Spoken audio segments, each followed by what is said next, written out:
Now, this is huge news. It will save you a huge amount of money if you're planning on going for Umrah.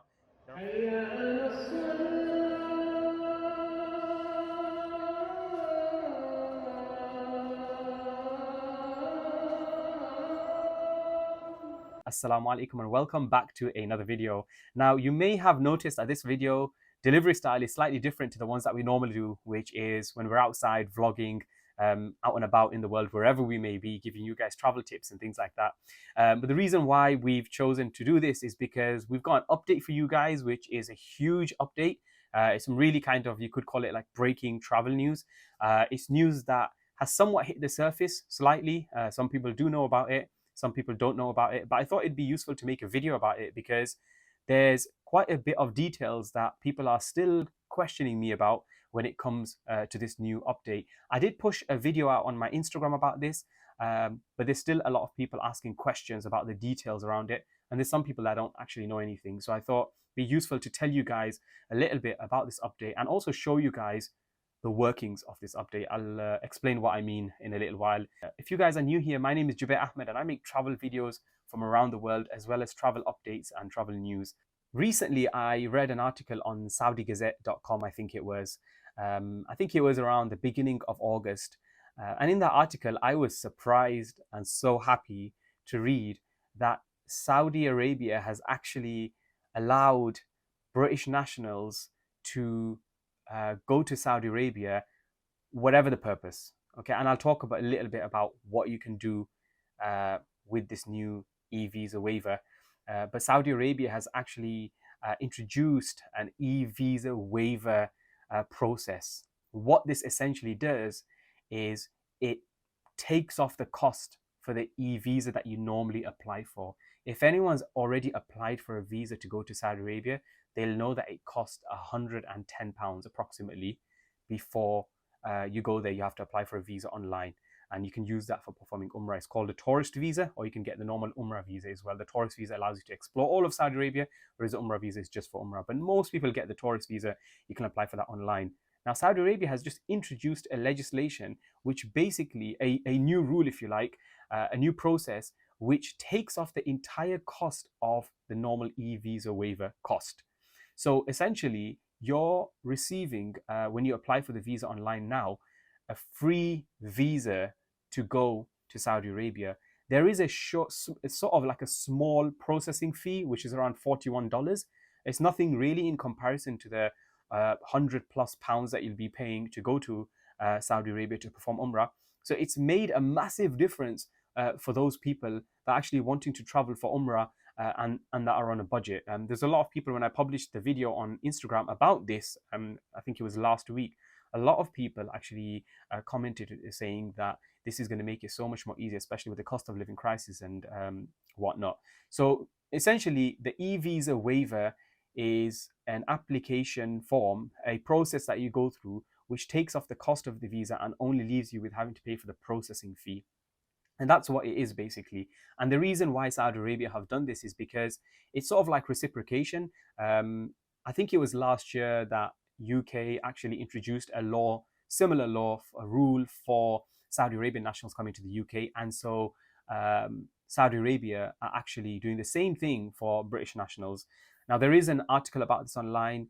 You can go and Google this. If you just type in Google Saudi Arabia e-visa waiver for British nationals, you'll actually find the net is filled with press releases and news articles on this.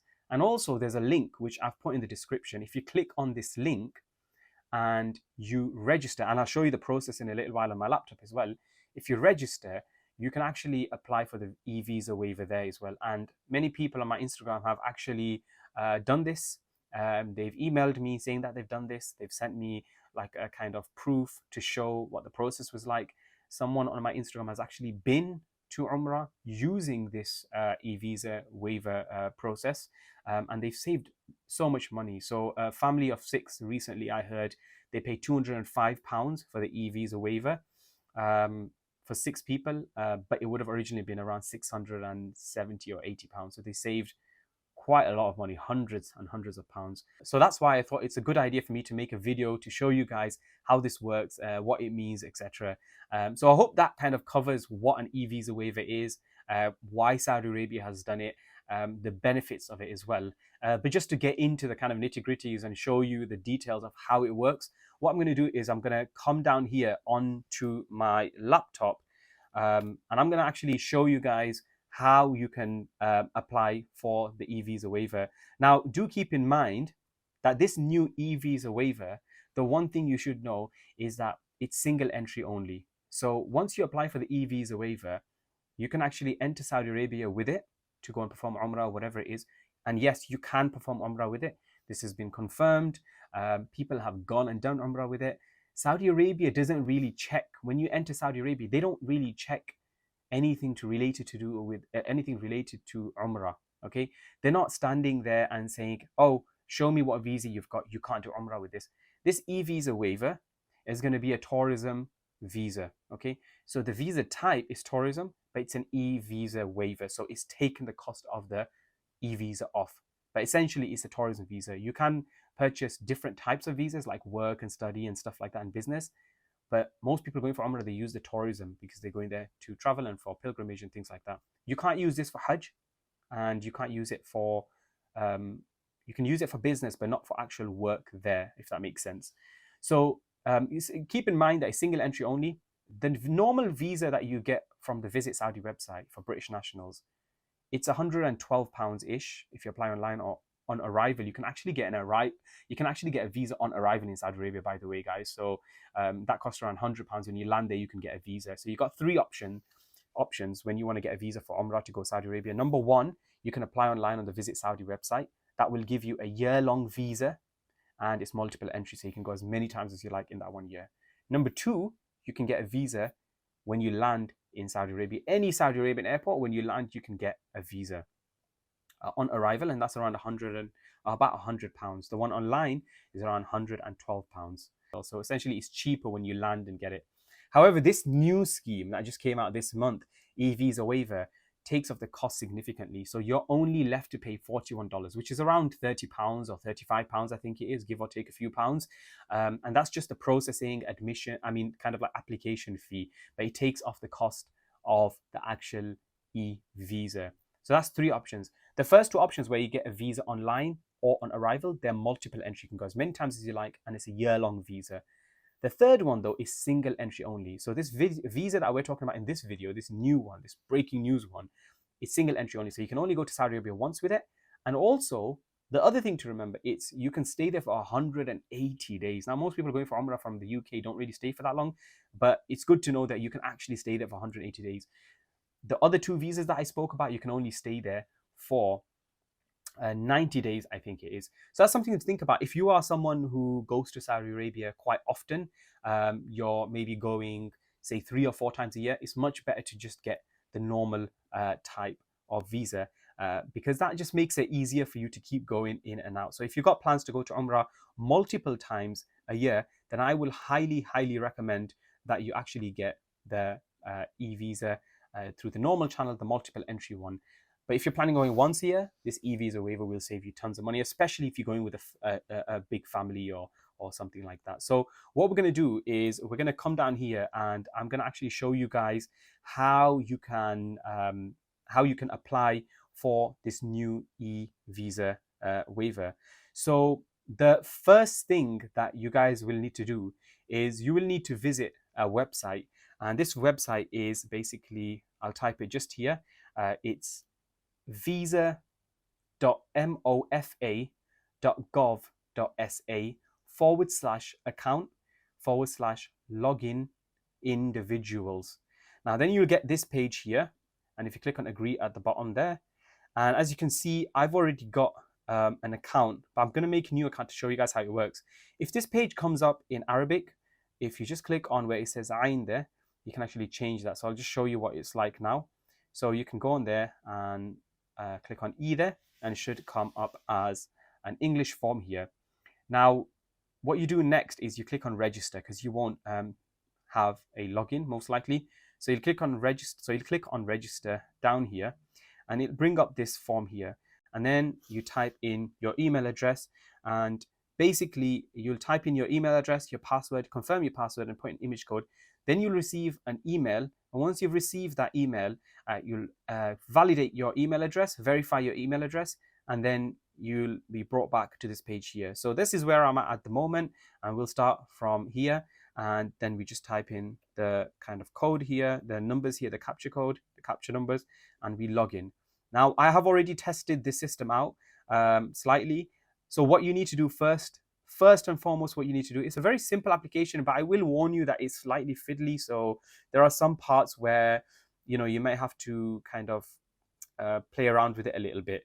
And it's quite unfortunate I'm saying that because it should be quite intuitive, the form, but it's new, fair enough. There's probably kind of teething issues here and there they're trying to iron out. So here you can see it says you can get an electronic visa waiver if you're a national of the United Kingdom, not those with British residence permits or anything, not if you're a student with a visa here, only if you're a national of the United Kingdom. It lets you visit Saudi Arabia for up to 6 months for tourism, business, study, and medical treatment. So when you see tourism here, that actually includes Umrah. You can perform Umrah with the tourism visa. So an eVisa waiver is like the generic term, and then beneath that you can get a tourism, business, study, or medical visa. Medical treatment visa.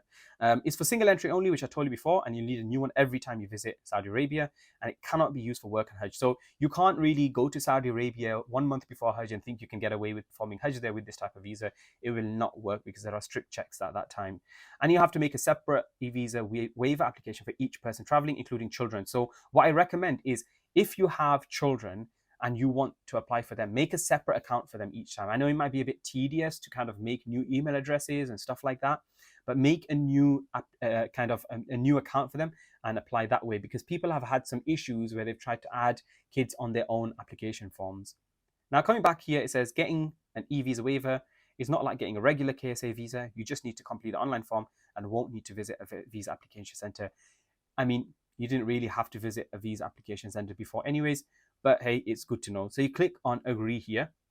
And then as you go down, you'll just have to read through all this, some important information, and then you click on agree. Now this is the kind of crux of it all. You have this form here. You'll type in your departure country, which is United Kingdom. Now, if you're coming from a different country, but you're British, that's fine as well. Type in by air or by land, whatever it is. And as you can see, it says select image. So when you select your image here, just be careful because I believe it has to be less than 100 kilobytes. So what I normally do is I go to a website called Reduce Images, and I try to play around with this and I kind of reduce my image. So, okay, so once you've done that, you've typed in by air and United Kingdom, you'll come down here and you'll type in your first name and your surname. You can leave the rest of the boxes blank because they don't have the red asterisk kind of, so it's not mandatory. So coming down here, you'll have previous nationality. You'll fill in your previous nationality, which is basically United Kingdom.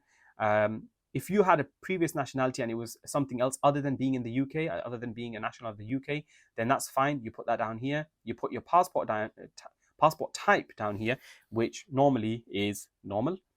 You put your passport number here. I'll just put a kind of a fake one here. Issuing country has to be United Kingdom.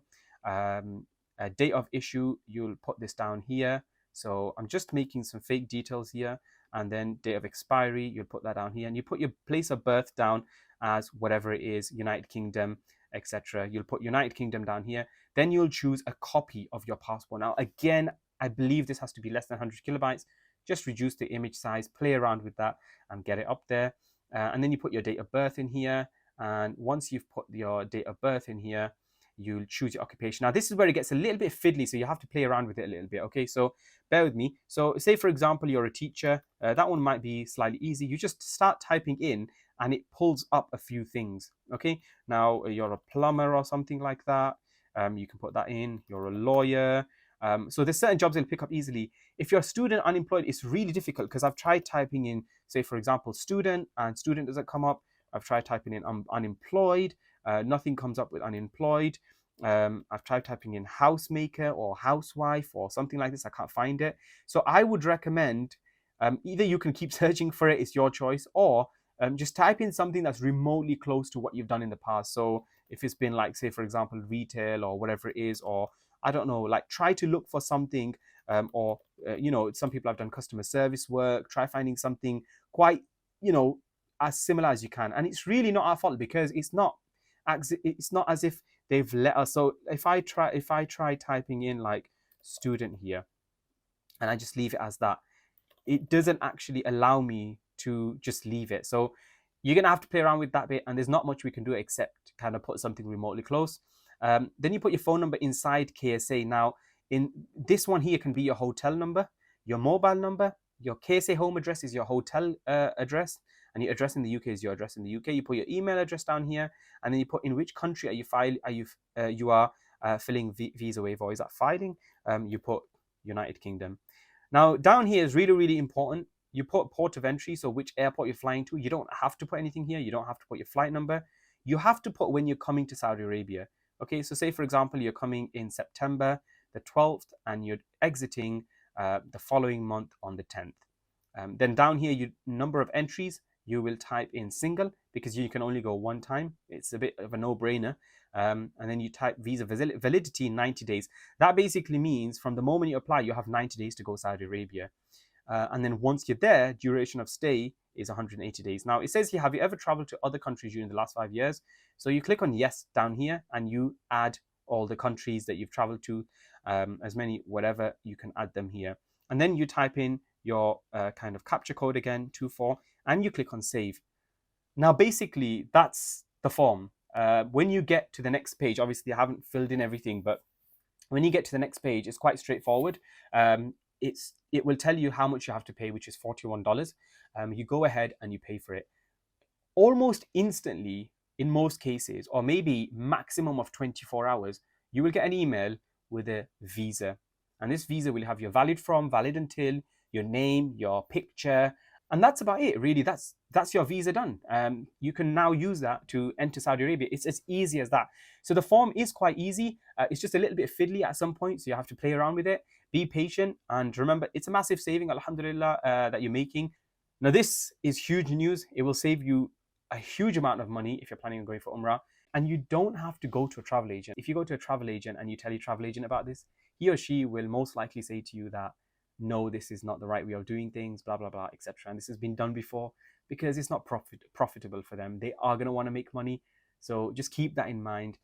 If you want to do it, go for it. If it's your first time, even second time, or your 10th time, it's a really good way of going to Saudi Arabia. And with this visa, you can actually explore so many parts of Saudi Arabia. When we went, it wasn't just about Makkah and Medina, but you can actually go beyond those two cities and explore other cities that have Islamic history and heritage associated with them. So it's really incredible. And that is basically it for the eVisa waiver. It's as simple as that.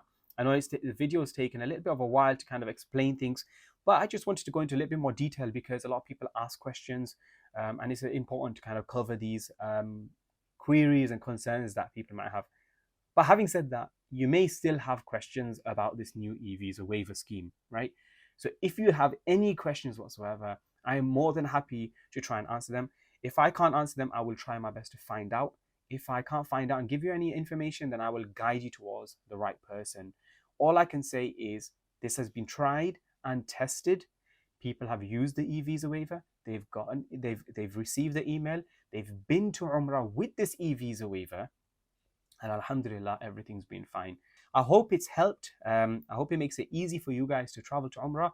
I hope you guys found it beneficial. Share this video with all the Brits that you know, every British national that you know who wants to go for Umrah, who is interested in going for Umrah. Share this with them, and inshallah, it should make life so much more easier. Please click on the like button. Also, subscribe to my channel, guys. It helps massively in getting my videos out there, in being able to do more videos like this. The more you guys engage with it, the more you guys share it, the more YouTube picks up and shares it with other people, and it allows me to make more content to bring to you guys. A lot of my stories are on Muslims Go Travel Instagram channel, so the link for that is in the description. If you go to the description, you should find the link for that, and on there we've got so much more travel news. So what do you guys think about these videos? Let me know in the description below, in the comment section below, if you guys like this style of video, if you guys want more videos like this. What kind of content would you like to see? What kind of questions do you guys want answered? Let me know below, and inshallah I will see you guys in another video. Take care, and assalamu alaikum wa rahmatullahi wa barakatuhu.